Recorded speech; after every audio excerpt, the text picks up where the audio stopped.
दिल्ली के श्रीफोर्ट ऑडिटोरियम में 22 दिसंबर को बिकमिंग 2019 यूथ के लिए कॉन्फ्रेंस का आयोजन किया जा रहा है, जिसके अंदर बहुत सी ऐसी चीजें दिखाई जाएंगी जिससे यूथ को काफी ज्यादा फायदा पहुंचेगा।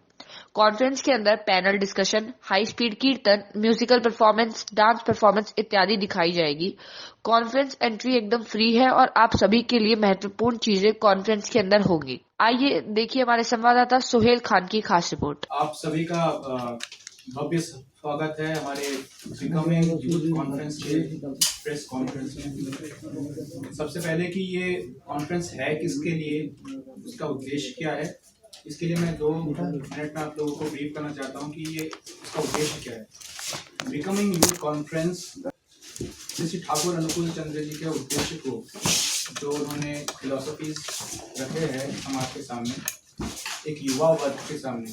आज के डेट में जब हम जो चैलेंजेस देखते हैं डे टू डे लाइफ में, एक युवा वर्ग जो है वो उसका बैलेंस लाइफ नहीं है। लाइफ के अंदर वो किसी तरह डिसबैलेंस्ड है। डिसबैलेंस किस तरह का कि वो या तो बहुत ज़्यादा पढ़ लेता है तो घर को बैलेंस नहीं कर पाता, और अगर वो घर को बैलेंस कर पाता है तो वो विज्ञान जो रिसर्च के मामले में वो कहीं पीछे रह जाता है। तो कहीं प्रोफेशनल लाइफ में इतना आगे बढ़ जाता है कि वो बैलेंस एक जो सिस्टम है वो कहीं मिसिंग है। तो पहला मुद्दा हम इस कॉन्फ्रेंस के थ्रू ये रखना चाहते हैं कि जो एक बैलेंस लाइफ में एक बैलेंस जो है यंग सोसाइटी के अंदर बहुत बहुत ज़रूरी है। और श्री ठाकुर अनुकूल चंद्र जी का जो मिशन है वो बैलेंस को लेके बहुत ज़्यादा वो सक्रिय रहे हैं कि लाइफ के अंदर आप बैलेंस बनाओ और उसके बाद आप उसको चीज़ को ग्रो करें। जो सेकेंड उसका जो हमारा मुद्दा है कि फेलियर मैनेजमेंट किस तरह से हो सकता है। आजकल हम देखते हैं कि ये बहुत आम बात है कि बच्चे ने 10th में अच्छा मार्क्स नहीं लाया, पेरेंट्स का इतना ज़्यादा प्रेशर था, फाइनली उसको क्या हुआ, अपने जीवन से त्याग करना पड़ा, शरीर छोड़ना पड़ा, उसको सुसाइड करना पड़ा। दोस्तों से सामने प्रेशर, स्कूल की तरफ से प्रेशर, पेरेंट्स की तरफ से प्रेशर, एक रिलेशनशिप में जो रहता है तो वो वहाँ पे प्रेशर। तो ये जो एक्सपेक्टेशंस है, इस एक्सपेक्टेशंस को किस तरह से मीट कर सके, इसके लिए भी ये कॉन्फ्रेंस बहुत बहुत ज़रूरी है। जो युवा वर्ग के लिए है कि ये फेलियर को कैसे मैनेजमेंट कर सकते हैं, how to manage this failure and lead a very successful life, a balance life. ये हमारा सेकेंड मुद्दा है। थर्ड मुद्दा है कि एक लिविंग आइडियल, एक रेफरेंस की क्या ज़रूरत है। हमें जैसे धर्म की परिभाषा बचपन से सिखाया गया है कि भगवान से अगर आपको कोई पास होना है तो आप वहाँ पे थोड़ा लड्डू चढ़ा दो तो आप पास हो जाओगे। भगवान से किसी चीज़ को मांगना है तो आप मांग लो। भगवान से अगर आपसे कुछ विश करना है, आप विश करो, वो पूरा हो जाए तो आप उनके लिए और भंडारा करवा दो। अगर मेरे घर में लड़का होगा तो मैं भंडारा करवाऊंगा। तो भगवान का जो कंसेप्ट है समाज के सामने रखा गया है कि एक बैंक, एक एटीएम जहाँ से वो विश पूरी करते रहेंगे हमारी।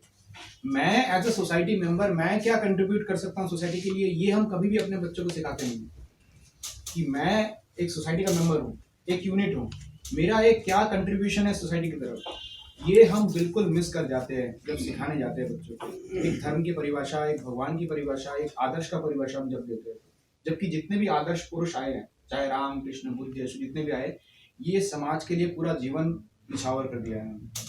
एक एग्जाम्पल सेट करके गए कि शरीर लेके आ रहा हूँ मैं, और मैं भी देखो प्रॉब्लम फेस करता हूँ और मैं कैसे बाउंस बैक करता हूँ। देखिए मेरी भी शादी हुई है, मेरे भी बच्चे हुए हैं, मैं जैसे प्रॉब्लम फेस करता हूँ कि अगर कोई आसमान से या पीपल का पेड़ है वो मुझे कितना हद तक गाइड कर पाएंगे हमें नहीं पता।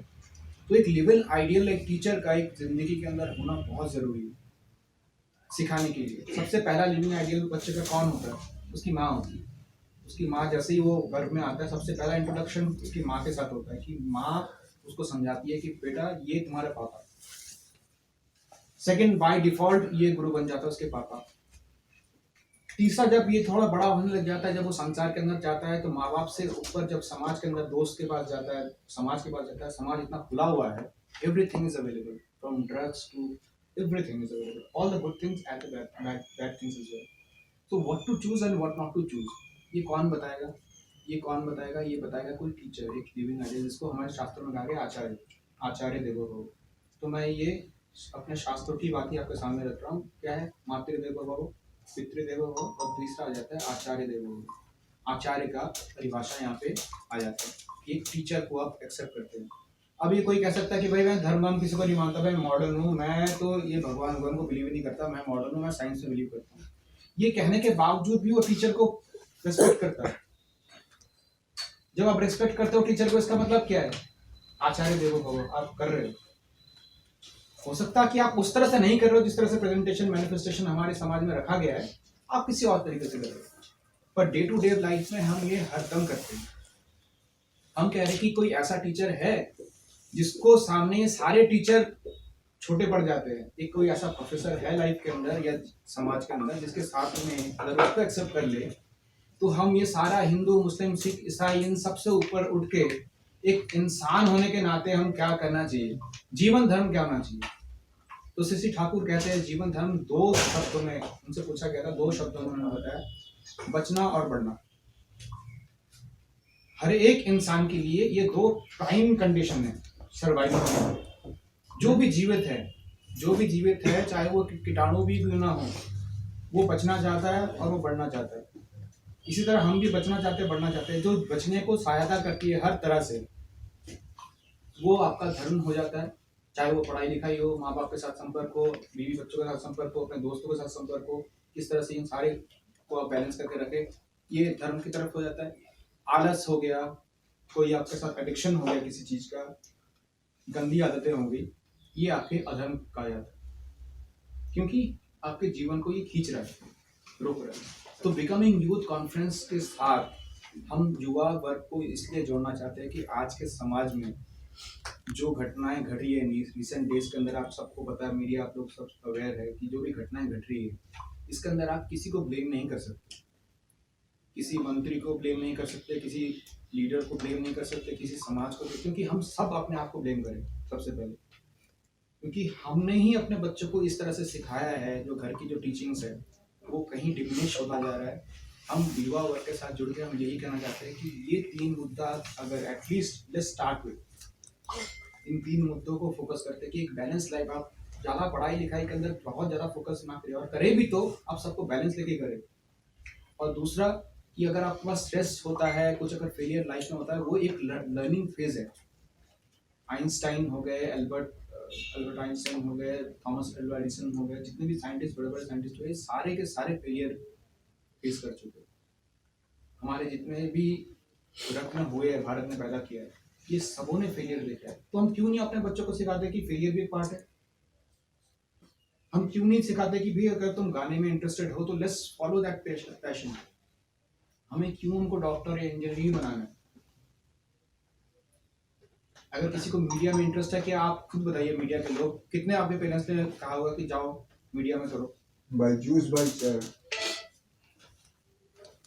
सबों का ये हमारा आइडेंटिटी है कि डॉक्टर या इंजीनियर बनेगा। मतलब मैं भी एक परिवार में पैदा हूँ, आप लोगों के परिवार जैसे ही है, वो मेरे पेरेंट्स की भी एक्सपेक्टेशन नहीं है ये डॉक्टर बना तो इंजीनियर बना। तो ये दो में से अगर कुछ और बन जाता तो सोसाइटी में आपको बहुत मुश्किल हो जाएगी। पर एक इंसान जब पैदा होता है तो भाई सबसे पहला इंसान है, उसकी बेसिक ज़रूरत है, वो भी उसी तरह सर्वाइव करना चाहता है सोसाइटी के अंदर। ये सारे मैसेजेस जाना चाहिए सबके पास। तो हम किसी तरह का कोई धर्म प्रचार के माध्यम से नहीं जा रहे, हम साइंस के माध्यम से ये बताना चाहते हैं युवाओं को कि ये आपके लिए बहुत बहुत ज़रूरत है कि जो चैप्टर्स हम कहीं भूल गए, 5वीं 6वीं में पढ़े थे और वो आज के लाइफ में ना चल रहा है ना हम वो कर रहे हैं, हम उसको दोबारा रिवाइव करने चाहते हैं। इसी उद्देश्य के साथ ये आपके सामने ये कॉन्फ्रेंस रखा गया है। श्री ठाकुर अनुकूल चंद्र जी का जो बहुत सारे इम्पोर्टेंट बातें हैं जिन्होंने इस कॉन्टेक्स्ट में कहा है, ये आज के समाज के लिए बहुत कॉन्टेक्चुअल है। आप इसको अनुकूल चंद्र करिए, शिष्य अनुकूल चंद्र करिए, भगवान करिए, पुरुषोत्तम करिए, टीचर करिए, एक ऐसा फकीर बोलिए जो आपके साथ मैसेज करना चाहता है, आपके साथ जुड़ना चाहता है, उनके मैसेज के साथ हम यहाँ पे आए। हम उनको ये बोलना चाहते हैं कि आप आइए, एक बार पार्टिसिपेट करिए, और वहाँ पे सीखने को बहुत कुछ है। It's absolutely free of cost, और जो कॉन्फ्रेंस है वो पूरा मॉडर्नाइज्ड वे में रखा गया है। एक बैलेंस है वहाँ पे, एंटरटेनमेंट वर्सेस नॉलेज। तो वहाँ पे अगर आए तो वहाँ पे उनको बहुत सारे सीखने की चीज़ों को सीखने को मिलेगा। और स्पेशली इन 3 टॉपिक्स को हम लेके आ रहे हैं समाज के सामने, एक बैलेंस लाइफ के साथ स्ट्रेस मैनेजमेंट और जो नीड ऑफ लिविंग आइडियल, ये तीनों चीज़ों के ऊपर विस्तार से, जैसे आपने मेटेरियलिस्टिक लाइफ का ना, वहाँ पे पैनल डिस्कशन है तो 3 से 5 बजे तक होगा। पैनल डिस्कशन का टॉपिक है growing materialism in youth. Is it a concern? That's the main concern. Right. तो ये कंसर्न है या नहीं, लेट्स डिबेट। वहाँ पे लोग बैठेंगे, अपना कोई बोल सकता है कि नहीं भाई ये बहुत अच्छा है, जी। और कोई ये बोल सकता है कि नहीं, मटेरियलिस्टिक होना, बहुत ज़्यादा तक होना अति हर चीज़ का खराब है, जो कि हम होते जा रहे हैं। एक सिंपल लाइफ का जो कंसेप्ट था भारत का, वो कहीं धीरे धीरे खत्म होता जा रहा है। एक सिंपल लाइफ का और एक जो हाई थिंकिंग का जो हमारी फिलोसफी भी रही है शुरू से, वो आज के दिन में कंटेक्चुअल है या नहीं, जस्ट डिबेट। करोल बाग में रहता हूँ और एक बिजनेसमैन हूँ, और मैं भी ठाकुर जी का फॉलोअर्स हूँ।